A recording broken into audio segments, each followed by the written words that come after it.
பாருங்கள், மட்டன் குழம்பு வந்தாச்சு. சுவையான மட்டன் குழம்பு ரெடி. கொதிக்க பாருங்க.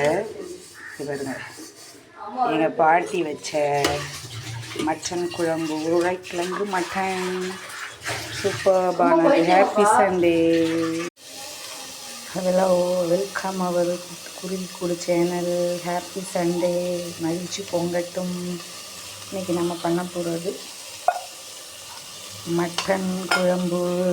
திருநெல்வேலி எங்கள் பாட்டி சமைக்கிற மாதிரி உள்ள மட்டன் குழம்பு.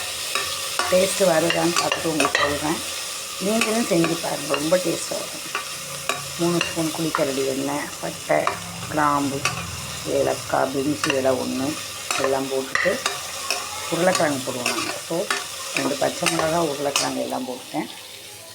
இதெல்லாம் போட்டாச்சு. இப்போ தேங்காய் மிக்ஸி ஜாரில் ஒரு தேங்காய் பத்தை, இஞ்சி, பூண்டு, சோம்பு, 3 தக்காளி பழம் எடுத்து வச்சுருக்கேன். இந்த தேங்காய், வெள்ளைப்பூடு, இஞ்சி, சோம்போட தாராளமாக எவ்வளோ வேணுமோ மிளகு சேர்த்துக்கும். இதை நம்ம அரைச்சிட்டு வந்துடலாம்.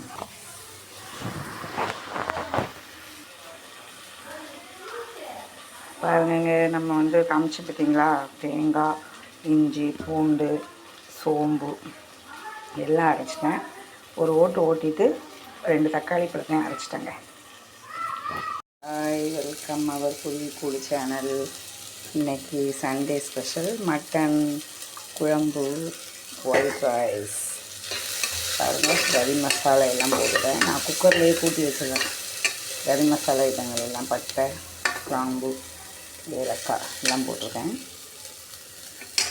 கறி மசாலா ஐட்டங்கள்லாம் போட்டு 3 வெங்காயம், மீடியம் சைஸ் வெங்காயம் போட்டுருக்கேன். பாருங்கள், இப்போ பாருங்கள், தேவையான பொருட்கள்: தேங்காய் பட்டை 1, இஞ்சி, பூண்டு, பச்சை மிளகா, உருளைக்கிழங்கு, கொத்தமல்லி, தக்காளி பழம் எல்லாம் வச்சுருக்காங்க.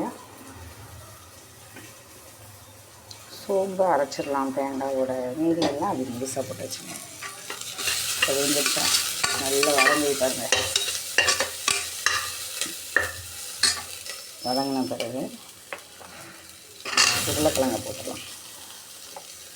உருளைக்கிழங்கை போட்டுட்டு அடுத்து கொத்தமல்லியில் உள்ளே போடலாம். உருளைக்கிழங்கு, பச்சை மிளகா, கொத்தமல்லி தழை எல்லாமே போட்டாச்சு. கருவேப்பிலை எந்த அளவுக்கு போடுறீங்களோ அந்த அளவுக்கு டேஸ்ட்டு கொடுங்க. சிக்கன், மட்டன் எல்லாத்துக்குமே சேர்ந்தான். கருவேப்பிலையும் நிறைய போடணும். வதங்கி